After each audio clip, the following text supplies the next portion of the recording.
I'm diving in to the deepest kind of love, to the sweetest kind of life. Get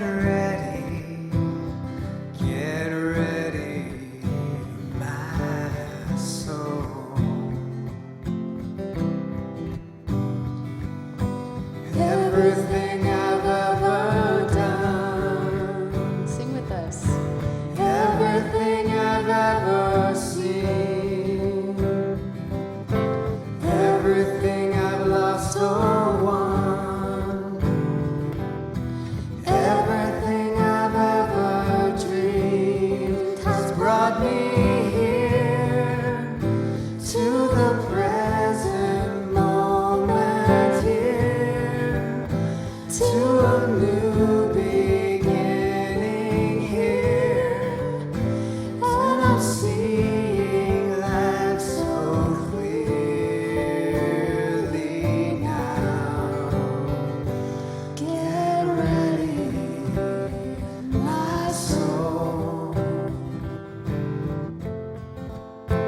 I'm diving in.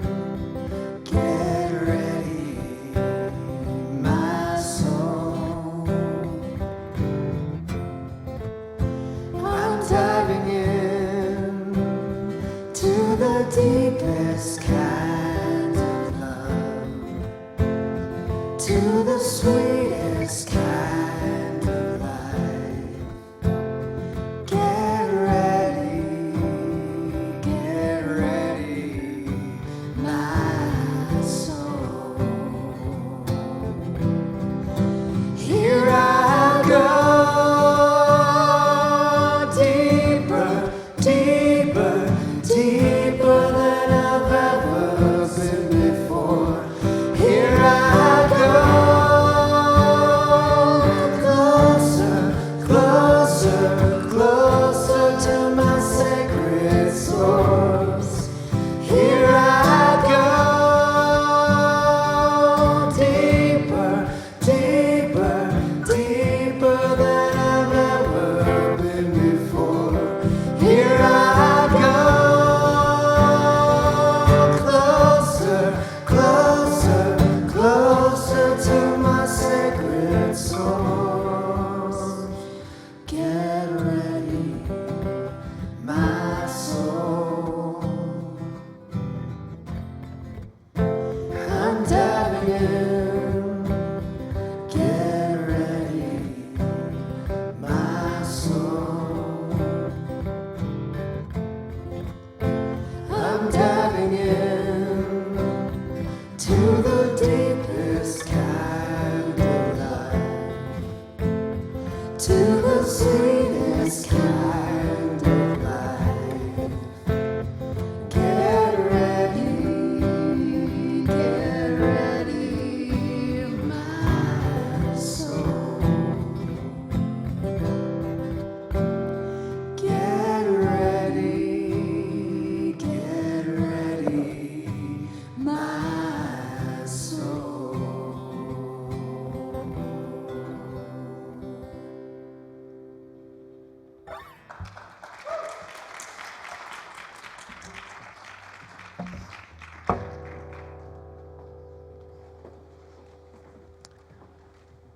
Okay. We're back. We're doing this. I think if I graphed, if you guys were trying to get as far away from me as possible, this is exactly what it would look like. It would like this explosive pattern that goes out from me. It's like this perfect wave going out. So I know I didn't get deodorant on today. That's my fault. All right. So we're going to start off with statement number one, statement of faith number one. We believe in God, the one and only omnipotent, omniscient, omnipresent spirit mind.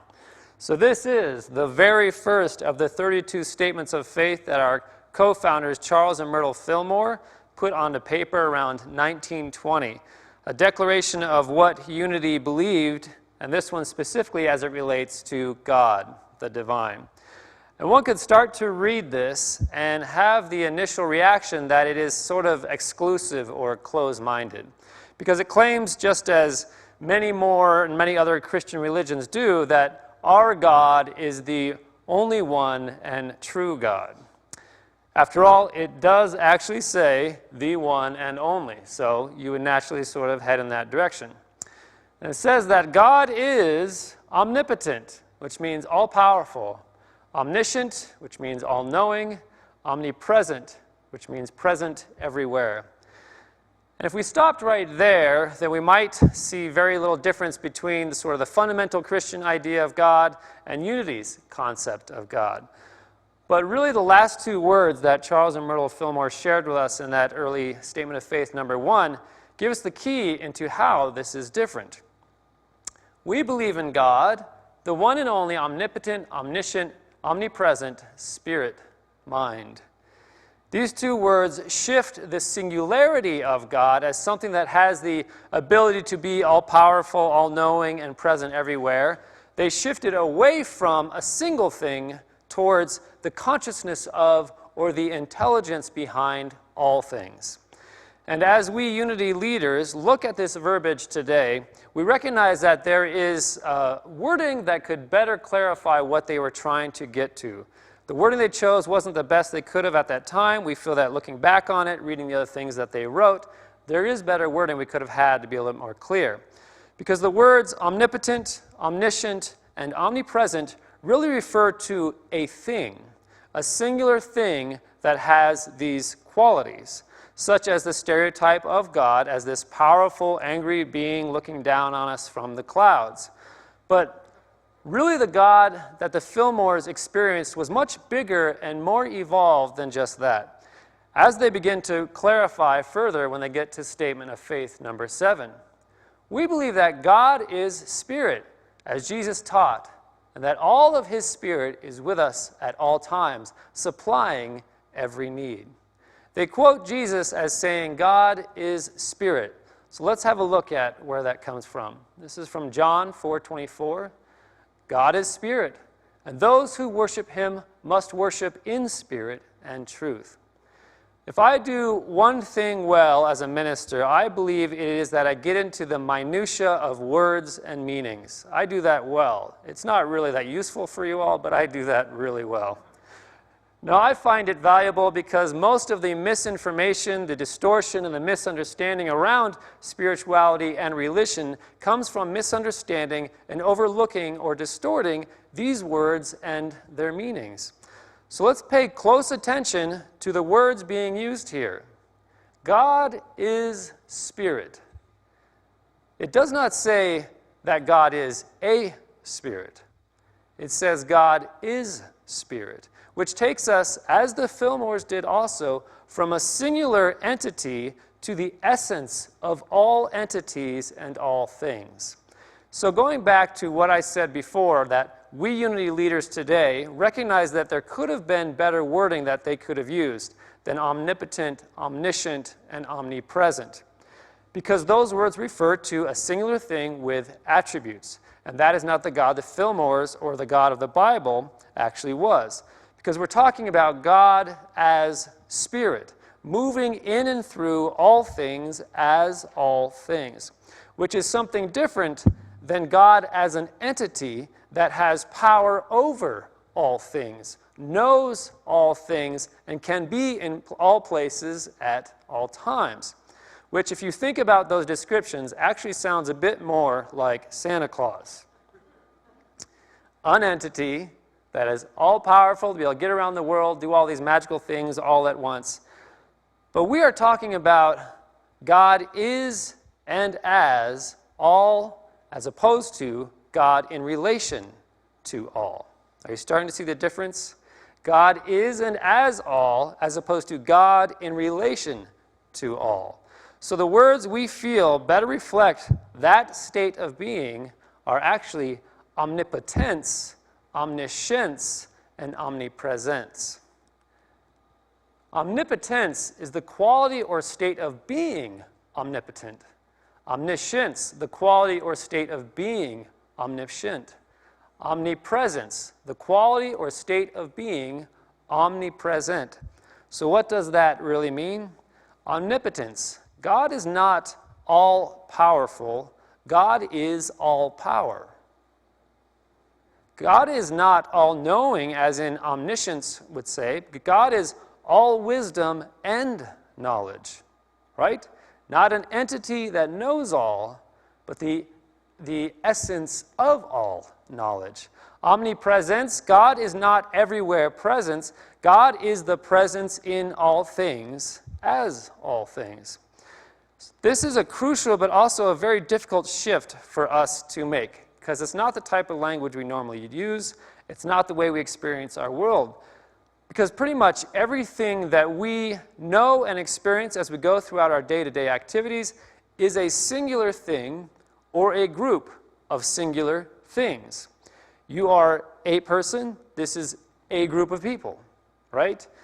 I ate an apple, I ate several apples. But to shift from the reality we experience as one apple or a group of apples to recognizing the essence of all apples is a bit hard for us. There is a life force that exists as all apples. But since we don't see it on a daily basis, it remains primarily non-existent to us. We have no real knowledge or experience of it, so we struggle to truly understand or comprehend it. But yet the essence of apple is very much real and gradually being discovered by science. This picture is a real photograph. It is a camera that actually can photograph the energy coming from an object. This is the energy emanating from an actual apple, which will hopefully facilitate us being able to relate to it more as the essence of apple, and eventually opens us up to being able to relate to God more as the essence of things. God as all, as opposed to God in relation to all.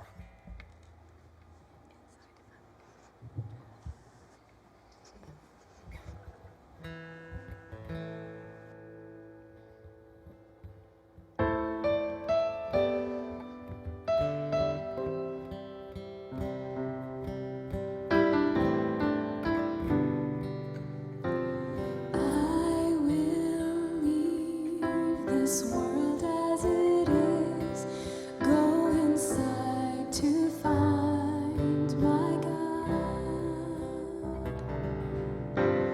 I will leave this world as it is, go inside to find my God. Please sing with us. I will leave this world as it is.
So we kind of zipped through that fairly quickly, and a few things went by that I find to be very powerful and important there.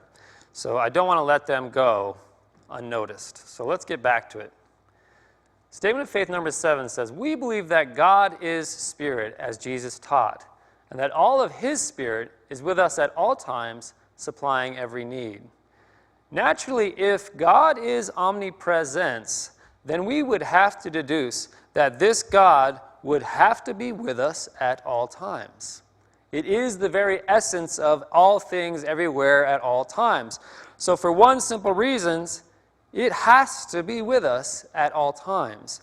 Whereas an omnipresent God could be at all places at all times if it chooses, because it would be a single entity making choices on what it is or it is not, where it is or it is not.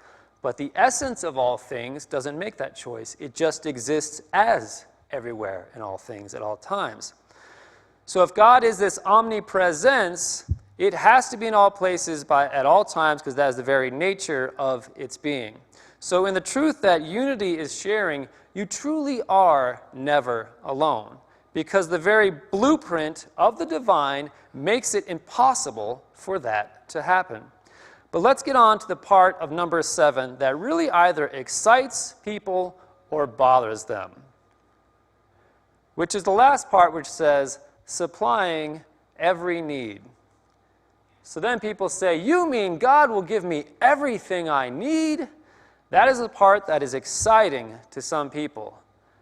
But I don't have everything I need. And that is the sobering reality that is bothersome to other people. And in my upcoming class that I'm going to be teaching in February, entitled 90%, we are going to rewrite your mind when it comes to this dichotomy, which really revolves around understanding the difference between a want and a need. God is in fact supplying everything that we need, whether we recognize it or not. But of course, as beings of free will, we are given free will, the power of free will. We can always choose not to see it, not to see the things that have been given to us, or to have developed such a close-minded way of looking at the world that we are actually unable to see the blessings that have come into our life. Which nicely segues us into statement number 17 of the 32 statements of faith. We believe that we live, move, and have our being in God mind. Also that God mind lives, moves, and has being in us to the extent of our consciousness. If you were around for our talk series we did a couple months ago on living in a simulation, are we living in a simulation? We actually covered this first part here to a very large extent. We believe that we live, move, and have our being in God mind. The possibility that we exist solely in the mind of God, that our reality is more akin to a dream than it is to an actual, genuine, physical experience. We exist as a product, a manifestation, a creation out of the mind of God. But you don't have to agree with that concept, because in our reality as we live it today, although it can be fun, it is almost a useless concept to debate. So don't try to pick a side right now whether you believe we are in a dream or not. That's not the point. Just soak in the potential opportunity that the concept is presenting to us. We exist in the mind of God, and in turn, also that God mind lives, moves, and has being in us. We represent God in physical expression. Our lives, all life is God in expression. So reality is a two-way street. This is a symbiotic relationship between us and God. God thinks up physical existence, and we bring God into physical existence. Without that thought, we don't exist. And without us, in a sense, God doesn't exist.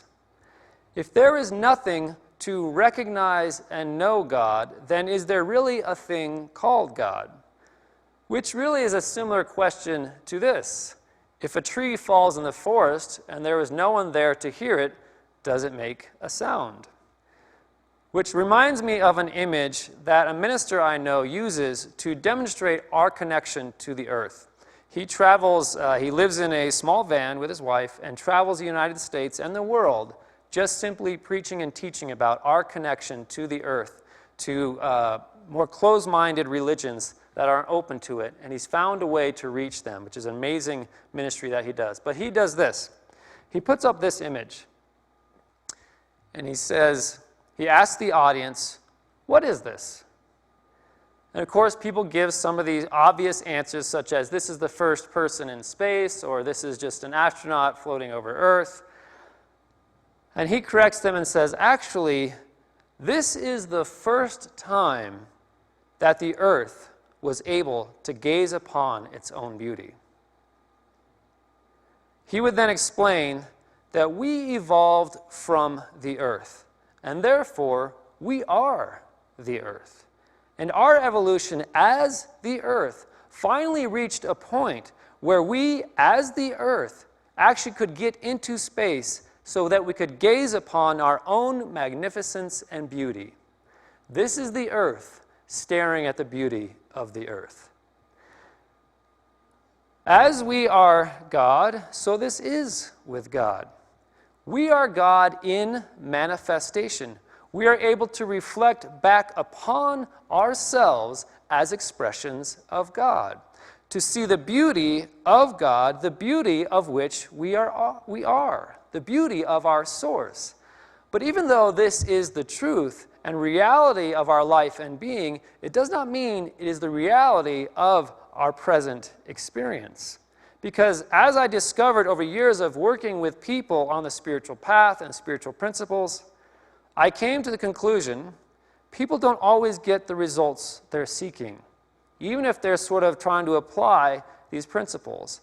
And over time, I finally discovered consciousness precedes results. Consciousness precedes results. There are scores of people that put the secret to work and they manifested things into their life, and there are scores of people that did the exact same thing and got nothing out of it. Because consciousness precedes results. And the Fillmores put it this way: we believe that we live, move, and have our being in God mind, also that God mind lives, moves, and has being in us to the extent of our consciousness. Earlier I mentioned that the concept of our reality just being a dream in the mind of God is really a useless debate, because it has little to no relevance in our current lives. Until you have the consciousness and awareness to perceive it as such, it doesn't exist as such in your world. In a dream, you have the ability to fly. Has anyone ever flown in a dream? I feel sorry for those that haven't. It's your only chance, so better figure out how to do it. Time's running out. But in a dream, you have the ability to fly. In real life, you do not. But if you believed your dream was real life, then you would not be able to fly in your dream. You following me? And if you believed real life was in fact a dream, then you would be able to fly in real life. You don't have to agree with me on that, but I think it's true. Our level of consciousness exposes us to and opens the doors to our potential in life. It is our consciousness that opens the gateways to possibility. And a consciousness that is largely unaware of the presence of God in the life will be mostly cut off from the experience of God and the blessings of God. Not because God has chosen this to be so, but because we have created this to be so. Back to John 4:24, God is spirit, and those who worship him must worship in spirit and truth. To worship, to honor, revere, recognize, focus on, to create a relationship with God, we must do it on the level that God exists, as spirit and truth. This is awakening to the truth of our own spirit as one with the divine spirit. This is coming about in deep meditation and prayer, communing with God in deep meditation and prayer, as opposed to just lip service without experiential application. You've probably met people on the spiritual path that like to rattle off their spiritual accomplishments. All the authors they've read, all the seminars they've been to, how long they've meditated, all the things they've done. That's lip service. Has anyone ever experienced lip service? Has anyone ever done lip service? Come on, we all do it. That's lip service, but it's the experiential aspect of it that really matters. If you're not just showing me the experiences of your spiritual path, and you're trying to tell me how advanced you are, you're falling way short of your goal. I shouldn't have to hear a word out of your mouth. Your presence, your experience in my presence would show me all the work that you've done and all the accomplishments you have gained. So God is revealed to us in the experience. The moment the astronaut looks back upon the earth is the moment the earth looks back upon itself and experiences itself for the first time. The moment we truly go deep within to find God is the moment God finds itself and experiences itself. And that is the truth as I